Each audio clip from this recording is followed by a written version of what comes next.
Bonjour, and welcome to Cafe with Grace. Nancy Flaherty, founder of Hidden Gems with Grace, has discovered the secrets to shopping in new places like a local, and she's ready to share them with you.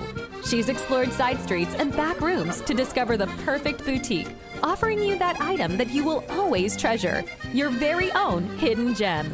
She's at the table, eager to tell you about her latest treasure. So grab a cup of coffee or a glass of champagne, and let's hear what she has to say.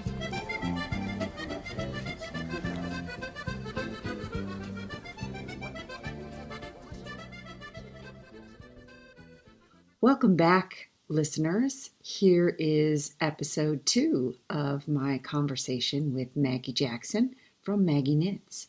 I hope you enjoy our fun time we had together. We probably could have talked for hours and hours on end, and you might even see another podcast episode where Maggie and I talk about what it's like to travel together and put on amazing tour groups, because Maggie actually takes people on trips to her favorite places in her hometown of Northern Ireland. Just like I love to take people to Paris, Maggie loves to share her favorite gems of Ireland with her customers. So here's episode 2 of my conversation with Maggie Jackson. So when did you switch from the ready-to-wear to the company that you have now? MaggiKnits is a company. I'm not sure my followers know that the MaggiKnits company sells yarns with patterns that are unique and only to you. And so instead of providing the finished garment to your customer, now you provide a kit and we get to make our own garment with your beautiful yarns. When did that transition take place? When I was in New York at that time, doing I did the New York Coterie as well. That was the name of the other one. And at the Plaza Hotel, where you had rooms there. But I went to some of the yarn stores and I could not believe the yarns that were there, and that you could get maybe a mohair, a cashmere, a linen, cotton, all dyed in the same colors and mixed together. It was like, what? Because there was nothing like that in Ireland, nothing at all. We had mainly natural colored linen, not a lot of colors or other yarns that would have mixed with that. And so I took yarns and things back with me. I used to order yarns from France and Italy to mix with the Irish linen, but Irish linen then stopped being produced here. Again, production costs, just the same as it was internationally, because the production was all going to Asian places. Linen wasn't even being grown here. I decided to get here, okay, if I'm going to go into the knitting as part of it, as part of MaggiKnits as well as the ready-to-wear, I need to have a good brochure. I need the packaging needs to be different. I learned a lot from my research and things I did in the States. And so I wanted something different. And I remember going to some companies here produce packaging. And as a woman, they would look, really, you wouldn't even be taken into a room to be showing any samples, to be honest. And there was only one company that took me into an office, to the boardroom, and we talked through different, and I wanted something that was different. That's where the triangle box came out with the rope handle, recycled paper and things. So I wanted it to be different. And like some of the ones, like it's Hazel who went with me, who worked for me then, she says, they just look at you as a woman and they're just sort of, fluffing you off to the side of, you're not going to do. And it was several £1,000s of an order you were making, for you need a lot of boxes and a design. But she says sometimes just when you started talking, they knew you were a businesswoman and you knew exactly what you wanted. And she says, I just used to smile to myself. So then I decided, but I used to ring, I don't know who I thought I was, but I would ring Tricia Malcolm, editor of Vogue Knitting, and I would never be put through to her because I wanted to tell her about my exciting knitting that I was doing. Right. But And I rang her several times, never got put through in a call. But then I got, because I had this triangle, and this is marketing and branding. Yep. And where then I got the triangle brochure done as well, which was a square, but it folded into a triangle. So it matched the triangle box. I had 4 designs in it, of course, in front of an Irish cottage, you know, thatched cottage, all this. So then in Irish linen. And so we did the triangle brochure with the 4 designs on information about me. So then, right, how are we going to post it? So I had to get a special triangle envelope done, and I had to check with the post office that we could post this triangle envelope. Like, not, it wouldn't be anything easy, you know, for me. So where do we get us a wee sip of water? So anyway, I sent this triangle brochure out, and I sent one to Tricia Malcolm. And all of a sudden, Tricia Malcolm rang me in Ireland, and I near fell off the chair in the office. And she says that I came into work this morning and my staff were waiting at the top of the stairs with this triangle envelope from Ireland. And they were saying, what is it? MaggiKnits is stamped on the outside, the logo. What is it? And she says, I have never seen anything, she says, as different or as interesting and the designs in a long, long time. And that was in New York. And so I was like, oh, wow, you're sorry. And she said, we're doing a photo shoot in the Bahamas next week. Could you get a garment to us? And I'm going, oh, of course I could get a garment to you, no problem. Well, I came off the phone, how the hell am I going to get a garment to New York next week? You know, so it was like crazy. But anyway, we did. And that was the first bit of publicity going in Vogue Now. So I was very excited. And Tricia and I now are very good friends, and we laugh about a lot of the things all going to. But anyway, so then I decided I must try one of these great knitting shows in America. Not really having a clue, to be quite honest. And so we had all mainly natural linen colours, and we did stitches in Pennsylvania, where was it? King of Prussia. Mm. So we went there, and Nikki and I went, and we were in a hotel which was nearby, and there was a yellow school bus took us to the show. Well, we were so excited about the yellow school bus because it was like in the movies. You forget, we're country Irish people here. Right. Wow, it's like in the movies. We're going on a yellow school bus, this special bus that they had for all the knitters. Well, we had to. Wait, was it a short bus or a long bus? No, so we had to have a photograph taken at the front of the bus, the side of the bus, getting on the bus, with the driver getting off the bus. But meantime, all these other knitters were on it, were going yak, yak, yak, yak, because we had Irish linen trousers, like we were dressed to kill, and the natural Irish linen things. And people were falling behind us. Do you mind if I touch you? There's holes in it. Wow, whatever, like I said. And then some of them, by the time we got in, followed us to the booth. And I remember one of the guys from Stitches, he whispered to me, he says, I don't want to tell you. He says, just want to tell you, there's a hole in your knitting. The stitchings come out. And I says, oh, it's a hole that's meant to be. Oh, really? Right. What a concept. Oh God. So that's where my mother says I'm still doing holes in my knitting. Yeah. So we set up the booth, and it was like, we did all the natural linen, and we had the photographs were on like corrugated cardboard. So all very natural, like the tables covered in natural linen. And the kits were like $250 to like $450 then. That's 20 years ago. With the natural rope handle and handmade buttons in a little Hessian bag, you know, the package and everything all tied together. And, you know, I do about at the time it did get you noticed. People remembered you, even if they didn't buy it. Oh, I remember you with a triangle box. So we set up the booth, and then Nikki and I walked around the show. Well, our jaws dropped to our knees because everything was colour. And we we're going, oh my God. So the next day, ones were coming, and there's like thousands go to that show. We could not believe how many knitting booths there was. It was beyond whatever you ever imagined. So we went to the booth the next day, and people were coming up, and they were looking, her hems don't match. There's holes in her knitting. what's those tail ends hanging? Oh my God. And it's all one color. It's all natural. And but there's some iron stitches in there, but they're not done the no way normally an iron sweater would do. Right. And so they said, but we like it. And I go, oh, do you really?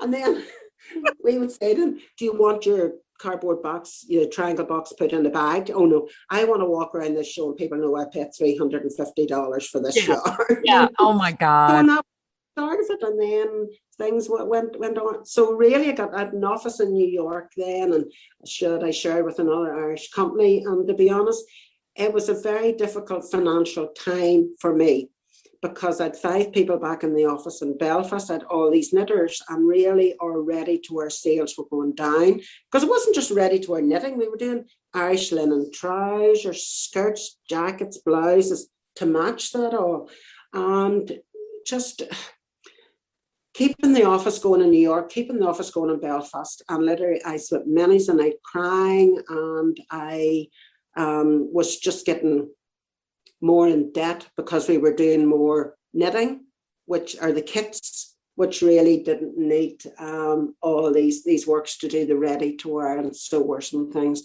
And so in New York, I also had been approached by Knitting Fever, which was one of the biggest yarn distributors, and he wanted to take me on and do the books. And Maggie's Ireland book with XRX was at that time as well. And I remember working all weekend in the New York office, and remember Louise came in and went, oh, I had a great weekend, bought new shoes at $80, walked around the park, did this. And I thought to myself, I'm just working to pay wages. I'm just barely covering myself. And I nipped out for a McDonald's beside the office and back in again. And I just thought, this is crazy. So I just made a decision. The ready-to-wear was going to go, and I was going to focus on the knitting. And so I remember calling Sion and asked him to come and see me, which really you went to see him. Don't ask me. I don't know who I thought I was sometimes. And when he came to see me, and we talked about it all and doing my own yarn line and distribution. And because I knew from Northern Ireland, I couldn't do the distribution to the yarn stores in America from here. Mm-hmm. And I had 3 young children then. So so that's whenever then I changed, and I came back and I spoke to the staff here, and they knew I was finding it tough, and they says, look, Maggie, I says, well, phase it out so that you all get jobs and things. And so we did, and I'm still friends with them to this day. I've maybe been to their wedding, or they've got kids all now, and and they understood, and they said, we understand, and that we think this is the best thing for you. And so that really changed that. And then well, you've made a XRX, you've made a huge name for yourself in the knitting industry, but your specialty is that you have that background in fashion design. So when your customer comes on the booth and looks at your kits and what you have, especially the new customers, I've been there. I've seen their faces when you wrap a shawl around someone who's never felt quite comfortable in her body, and you drape it across her just so, and tears just start to flow, and I've never felt so beautiful, and I love your pieces. And like the entire history that you've been talking about on today can be summarized in that customer that looks at you with love and gratitude for all that knowledge that you have in your head to create something to make her feel beautiful, no matter what size or shape or anything. It's just not found in fashion nowadays. And it's remarkable. It's such a joy and delight to see. I think it's just because I have an Irish accent to get away with it, to be honest. It's not any talent. Can we talk about the crack? There's no talents I have whatsoever. It's just having an Irish accent. No, I think it's not about, yes, you've got to survive in business with sales, or say the retreats that I do. But with doing sales, it's like I want them to wear something that looks good on them and that they feel good in, and they come back. And that's what has happened. I have the same customers, plus they bring new ones. Right. And when they come to a show, I'll say, okay, if you wear your finished Maggie knit, you get 10% off your next kit and you go in the draw for a free kit. Because I want them to finish it. What I found and learned in traveling around yarn stores and talking to knitters is they, unlike here, Irish and English would buy one kit and knit it and finish it. They don't have the space that Americans have, where you've got like rooms full of yarn. And a husband is saying, what do you mean you need more yarn? You have a room full of yarn. In fact, you've hired a pod to put the extra yarn in. So I want them to finish it and wear it and feel good about it. And it's also looking at, what colour suits them as well too, because you maybe used to be brunette or used to be blonde, but now you're grey haired. Those colours that you wore going back 15, 20 years ago do not maybe suit you as well now. You wear them, yes, okay, but there's other colours that look good on you or look better on you. And on a booth, it's not only about the yarns that you knit the thing in, and that's why my yarns I'm very particular about my yarns and the linens or the Irish tweeds, in that they drape and hang. You look at magazines and sometimes these thick, bulky yarns, and, that's fine on somebody who's a size 0 to size 4, but, generally your bigger sizes. My customers are mainly from their 40s up. Some are slim and look great, but most of them do tend to be a bit larger size. And there's nothing worse if you go to the booth and it's the fat friend and the skinny friend, and the skinny friend will try on anything, and the fat friend just stands looking at them with envy.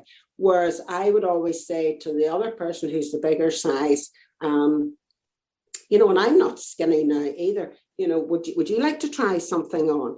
And they'll go, oh, nothing will fit me. And I say, just give me a minute.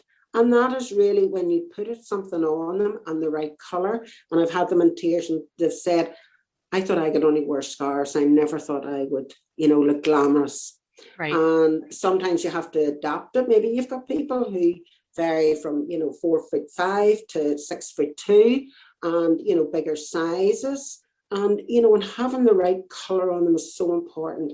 And they come back and say, Michael, I have never had as many people stop me or admire me, or no matter where I go, I'm stopped and say, or says people say, that's a Maggie.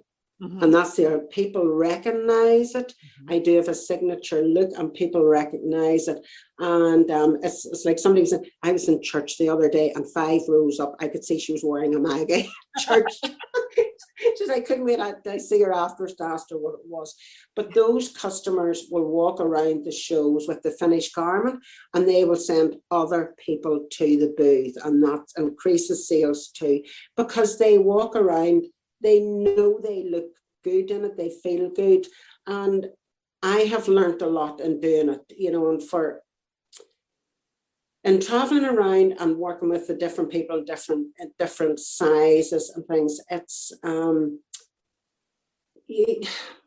forget now what I was going to say.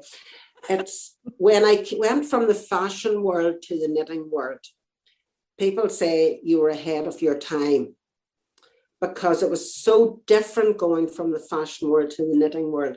And when I did Maggie's Ireland book with XRX, which is my pride and joy, it's people said, oh, I would never wear anything in that. And yet, now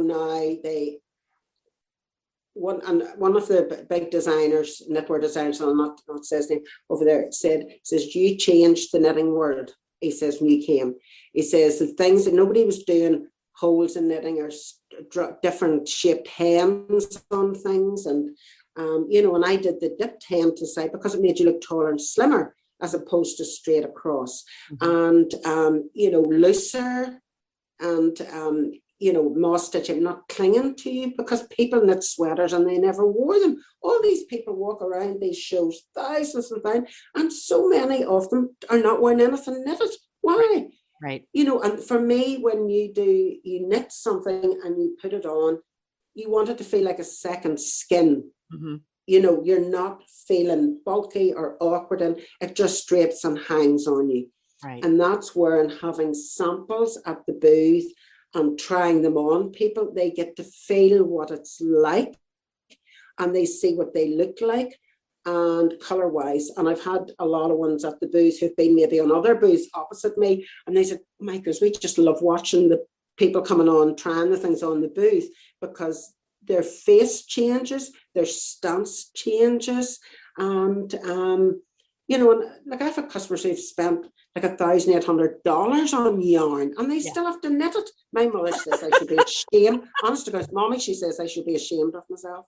She did. She really slapped my wrist to me. Margaret, you should be ashamed of yourself. And those people still have to knit it.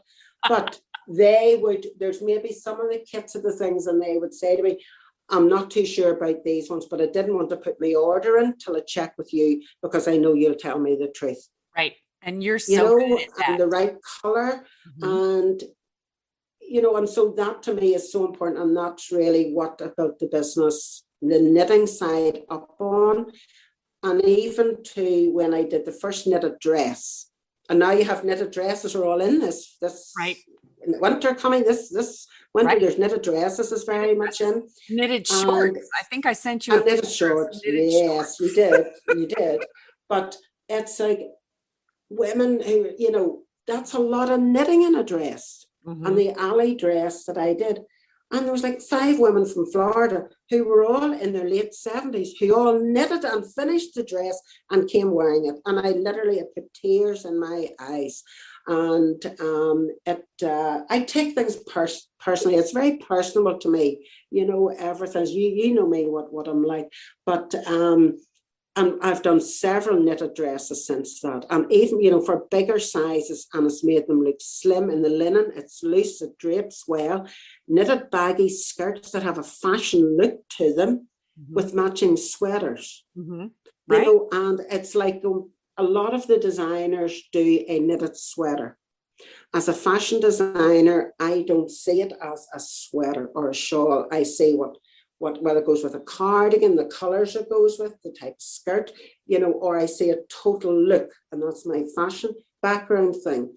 And it's like one of the other designers said, knitwear designers said, I am shocked that people buy a sweater and a skirt from you, or there's a sweater and a cowl. And I've noticed a lot more people are doing pieces that match, because that woman will come to your booth and she'll say, I want the whole lot.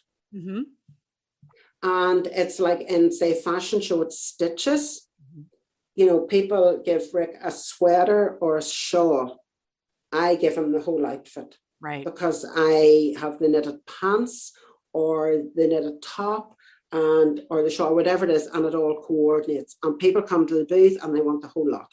Yeah. And they will knit the whole lot. That's amazing. And even like knitted pants, who would have thought selling knitted pants in a wide leg? And people come back and they said, I love these pants. It's like wearing pajamas. They are so comfy. Right. You know, so those things, I've been shocked in that knitters who were doing a lot of the scarves and I do some scarves and shawls and things too, but who have knit the dresses, who have knit pants, and then an over jacket or sweater to go with the thing, and even in bigger sizes. So it's very exciting, you know. It really, like when I was doing fashion, you're sending it out to boutiques, you don't see it. Right. And they don't have that investment in the item of clothing that knitters feel. You know, knitters feel such ownership of something, even though it's your yarn and your pattern, they've created it based on your instructions and they own it. And I love that. That's so exciting. You know, it's amazing. It just amazes me. And, you know, how, and then the worry if there's a wee mistake or something. And I says, don't be daft. I says, you know, you won't notice it in the whole picture. And then whenever I used to do more classes, I'd say, what do you mean cut the yarn in the middle of a row? Oh my God, I'm going to have heart failure, cutting the yarn. And then tying it together. What do you mean leaving yarn on the outside?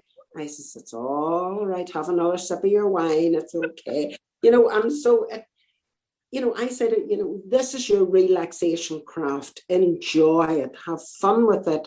And here you end up with this beautiful fashion item at the end. You put a lot of work and things into it, and I love to see them finished and on people. Yeah. Oh my gosh. Well, we need to wrap it up here because I know a lot of talking. We just wagon the whole time. But so if someone from my audience were looking to find you, we could go to MaggiKnits, www.MaggiKnits.com. No, MaggiKnits Retail Galleria. That's it. That's right. MaggiKnits, and it's MaggiKnits, Retail Galleria. Got it. Yeah, we can do a Google search for Maggie Jackson, designer extraordinaire. And I can't imagine what your life must have been like before social media, Instagram, website, because I'm sure there's some pictures out there of some pretty amazing pieces.